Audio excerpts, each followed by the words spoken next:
algúns conceptos do sistema de ficheiros no Linux. Ben, neste screencast imos a cubrir os seguintes puntos.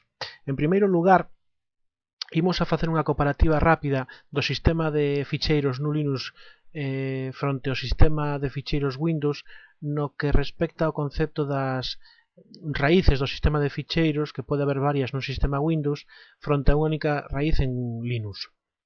No segundo punto veremos que tipos de obxectos nos podemos atopar no sistema de ficheiros e por último, no punto 3, revisaremos para cada un desos obxectos que nos podemos atopar no sistema de ficheiros que atributos ou que información pode presentar relevante para o noso estudio. Comenzamos entón co primeiro punto, comparativa rápida do sistema de ficheiros no Linux fronte ao sistema Windows, dende o punto de vista principalmente das varias raíces. Ben, imaginemos por un momento que temos un PC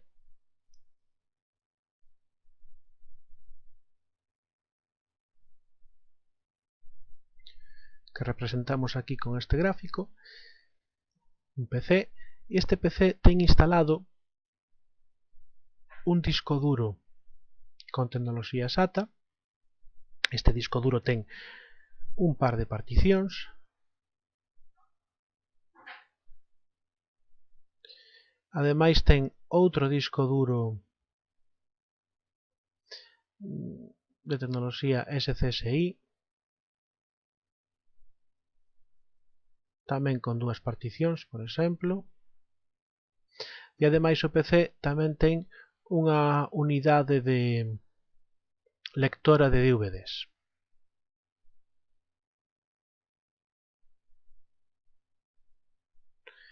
Ben, nun sistema operativo de tipo Microsoft Windows,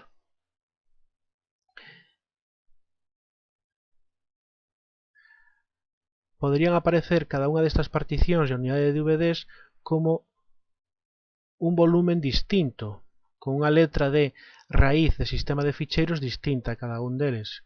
C, D, E, F e, por exemplo, T, . Por outra banda, se temos o mesmo PC pero co sistema operativo Linux,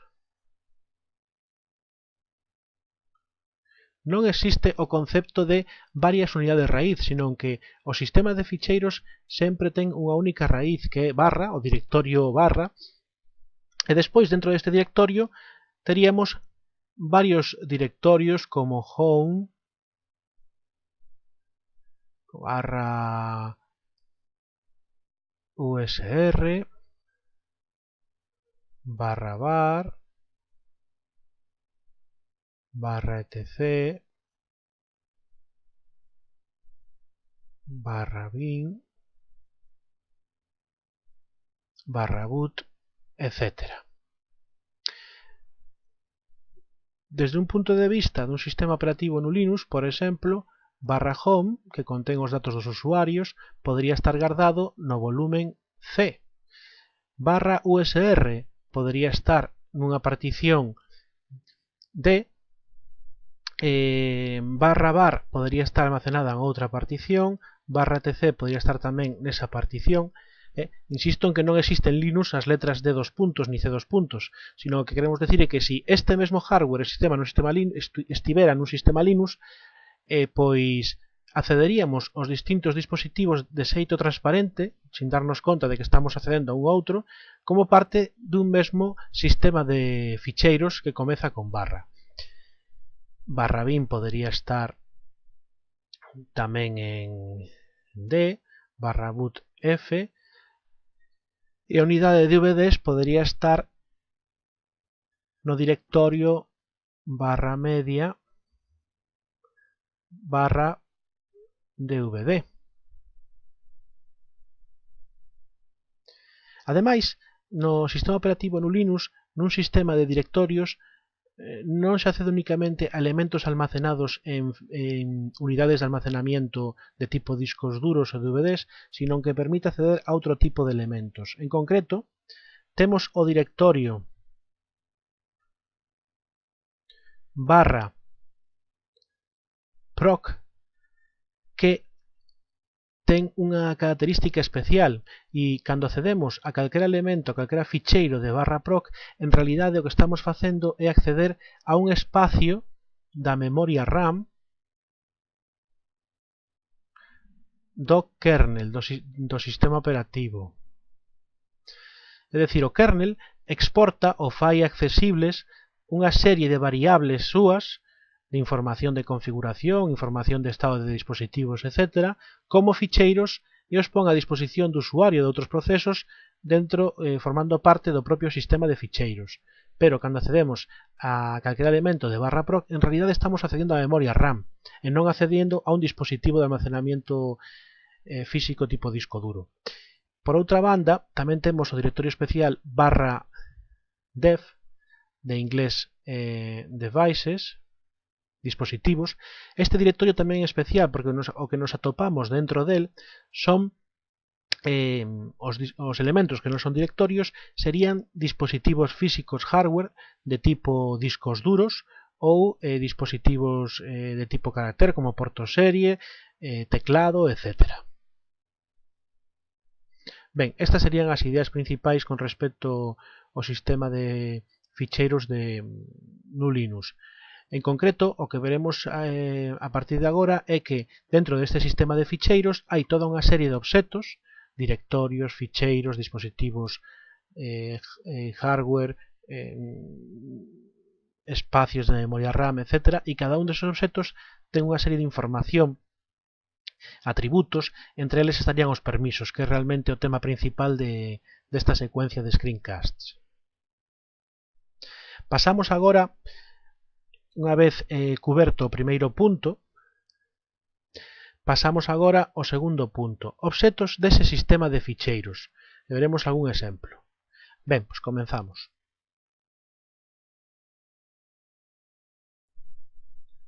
Iniciamos sesión como administradores, como superusuarios. Imos a facer un breve percorrido. Primeiro, por exemplo, podemos ir a barra proc. Todos os ficheiros que nos podemos atopar aquí e os directorios son realmente espacios da memoria RAM. Non estarían mapeados nun disco duro ou nunha unidade de almacenamento masivo. Se imos ao directorio barra dev, todos os ficheiros que nos podemos atopar aquí representarían dispositivos hardware ou dispositivos a veces de tipo software, como poden ser os terminais virtuais. Ben, por outra banda, se imos a barra USR, pois todo o contido que hai por aquí estaría almacenado dun disco duro. Realmente, onde aparece, onde está cada cousa, pois teríamos que ir ao directorio barra etc, que onde están os ficheiros de configuración, e aquí temos un par de ficheiros. Temos primeiro o ficheiro, imos editar nano barra etc barra fstab, a táboa do sistema de ficheiros, fs file system tab, a táboa do sistema de ficheiros. E podemos ver que aquí hai unha listaxe de distintos elementos. En concreto, observamos que aparece, por exemplo, barra proc, sistema barra proc, que sería e aparecería o tipo de sistema de ficheiros. Temos tamén outro que é barra sys, outro tipo de sistema de ficheiros especial, barra dev barra shm, e despois temos barra boot, por exemplo, estaría almacenada nunha partición, e o directorio raíz estaría almacenada noutra partición dun disco duro. Saímos agora deste ficheiro.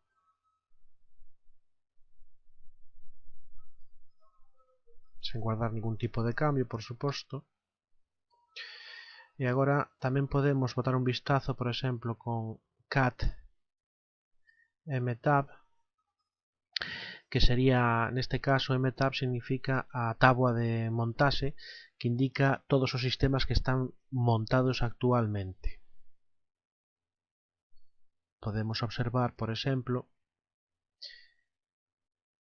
por poñer algún exemplo,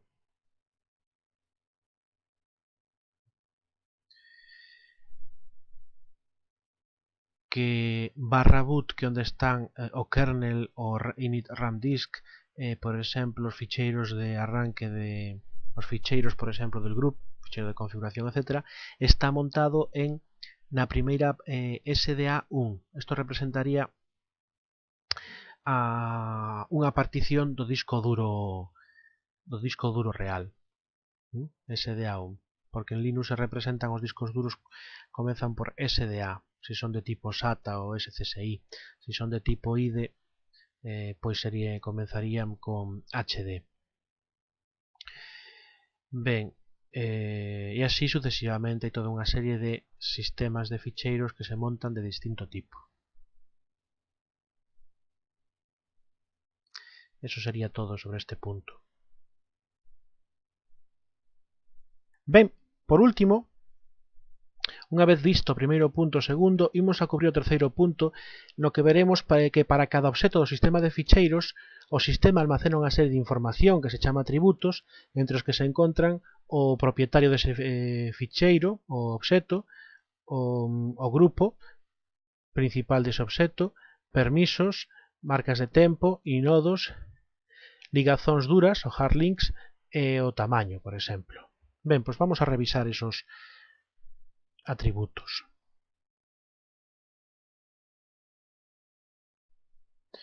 Ben, os atributos principais dos obxectos do sistema de ficheiros os podemos ver de diversas maneiras. Primeiro executamos ls-la,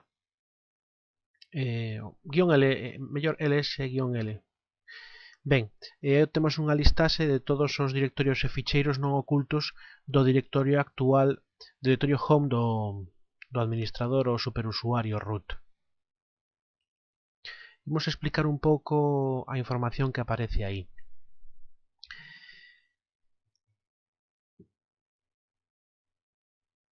En primeiro lugar, temos o tipo de elemento, que sería neste caso de directorio. Despois temos unha serie de permisos, en concreto os tres primeiros elementos representan os permisos do propietario do ficheiro, así que este elemento de aquí representaría o propietario do ficheiro. Os seguintes tres permisos estarían relacionados co grupo do ficheiro, así que este elemento representa o grupo do ficheiro. E por último, os tres últimos permisos se aplicarían a calquera outro usuario que non sea propietario ou membro efectivo do grupo que aparece aí. Profundizaremos un pouco máis en isto máis adiante. Despois aparece o tamaño do ficheiro en bytes e a data de modificación, unha marca de tempo de modificación do ficheiro. Ademais, tamén aparece este numeriño que indica o número de enlaces duros a ese elemento. Para un directorio, o número de enlaces duros sempre será 2 máis o número de elementos que hai dentro do directorio, contando ficheiros e directorios. Para un ficheiro, como mínimo, haberá un enlace duro, pero pode haber máis en función de se se han creado enlaces ou ligazóns duras a ese ficheiro. Un ficheiro desaparecerá do disco duro cando o número de ligazóns a ese ficheiro pois sea 0. Por lo tanto, sempre que haya unha ou máis ligazóns duras a un ficheiro, os datos dese ficheiro non desaparecerán do dispositivo de almacenamento. Estos serían, por lo tanto, os atributos principais. Vamos a repasar un pouco isto. Teríamos,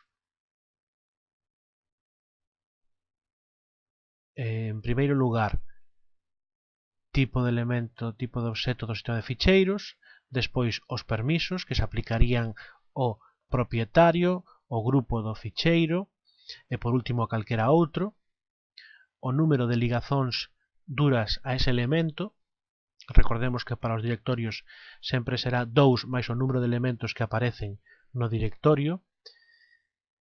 Para os ficheiros será como mínimo unha ligazón dura e pode haber máis.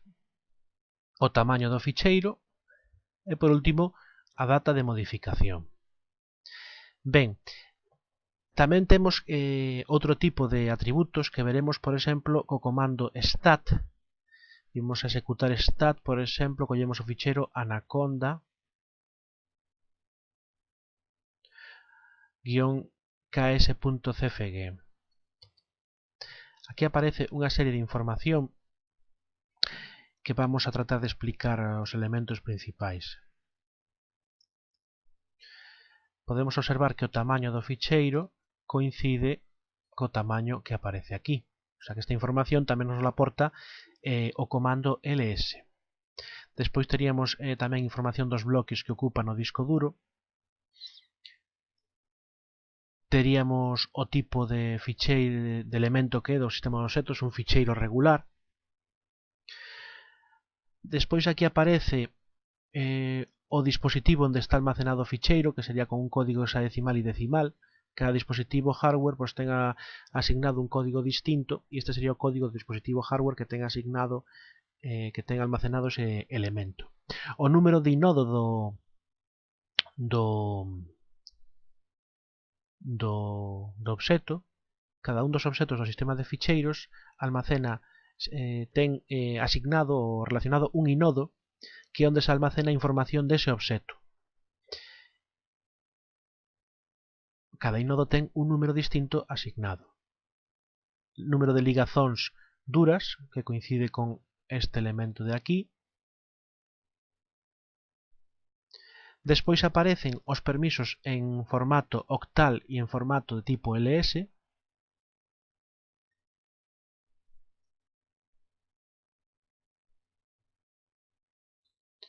Por exemplo, podemos observar que coinciden, aquí estarían en formato octal e isto sería en formato ls.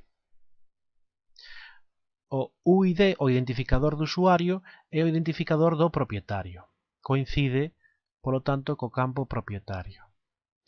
O GID é o identificador de grupo. E despois temos tres marcas de tempo: acceso, modificación e cambio. Vamos a pasar a explicar un pouco estas tres marcas de tempo.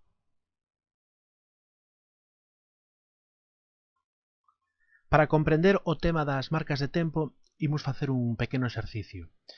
Creamos un ficheiro de texto co comando touch e o nome do ficheiro vai a ser texto.txt. Guardamos a marca de tempo xusto despois da creación nun ficheiro marcastempo.txt intro e agora engadimos un pequeno comentario: remate creación. Concatenamos a saída para que o resultado de executar o comando echo se engada o remate do ficheiro marcastempo e non que elimine todo o que haya marcastempo. Agora executamos cat marcastempo para o que temos e observamos que temos a marca de tempo xusto despois da creación do ficheiro e un pequeno comentario para delimitar esa entrada. Agora o que imos facer é visualizar o contido do ficheiro texto para ver que marca de tempo se modifica, se que é algunha. Nano texto.txt. Executamos nano, un editor, visualizamos o que hai no ficheiro, que non hai nada, basicamente. Saímos e agora o que imos facer é almacenar a marca de tempo. Stat texto.txt en marcas tempo. Engadimos un pequeno comentario: remate só lectura, marcas tempo, e agora imos visualizar o resultado.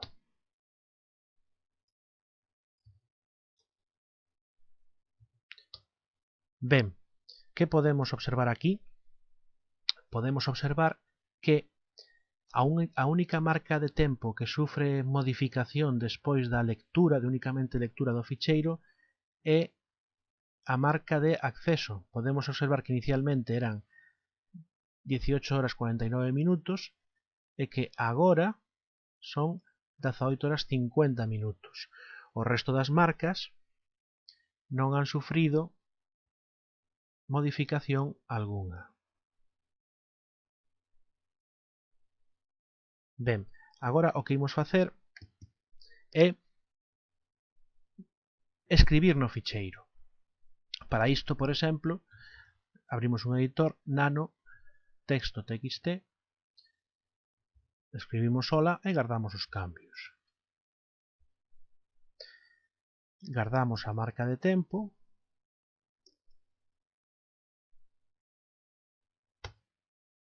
engadimos un pequeno comentario,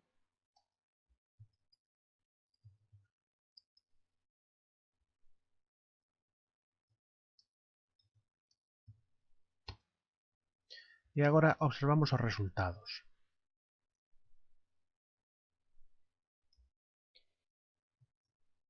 Podemos observar o seguinte. Agora, que marcas de tempo veñen de sufrir unha modificación?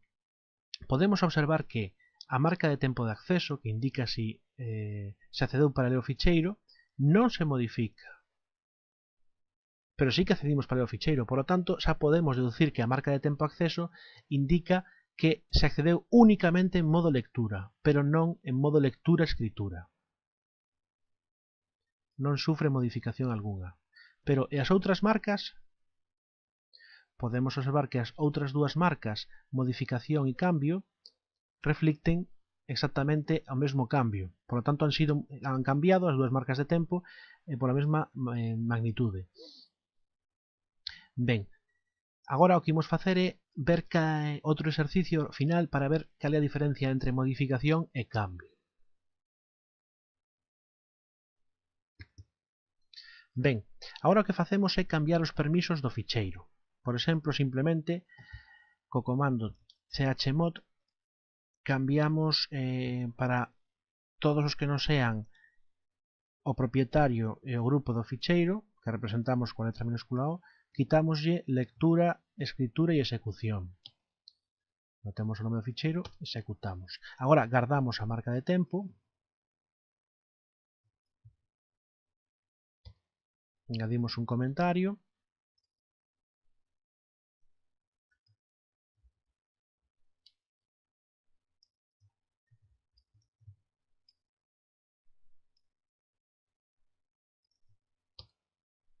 e imos analizar os resultados. Que podemos observar? Podemos observar o seguinte, que marcas de tempo han sufrido cambios tras modificar os permisos? Pois a de acceso non, que indicaría que hubo únicamente solo lectura, non ha sufrido cambio. A marca de tempo de modificación tampouco, pero a de cambio sí que reflicte un cambio. Por lo tanto, despois de modificar os permisos, o único que se modifica é a marca de tempo de change, cambio. Por lo tanto, teremos que cando se modifican simultaneamente as marcas de tempo modificación e cambio, pero non a de acceso, quere dicir que se accedeu ao ficheiro, leeronse os datos e ademais se modificaron os datos do ficheiro. Cando únicamente se modifican os atributos do ficheiro é cando cambia únicamente a marca de tempo cambio. A marca de tempo access únicamente se modificará cando se accede ao ficheiro soamente para ler os datos. E iso sería todo.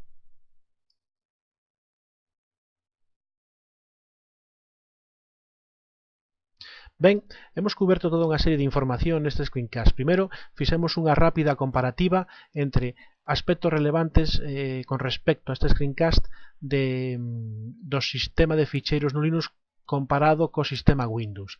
Despois revisamos que tipos de obxetos podemos atopar no sistema de ficheiros. Podemos atopar directorios, ficheiros, ligazóns, dispositivos de caracteres, dispositivos de bloques, sockets. Ademais, os ficheiros pode que sean son datos que están almacenados nunha unidade de disco duro, por exemplo, ou na RAM, ou na RAM.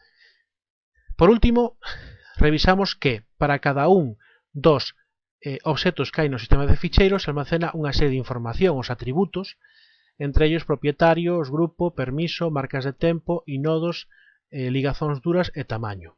Eso sería todo. Moitas grazas pola túa atención.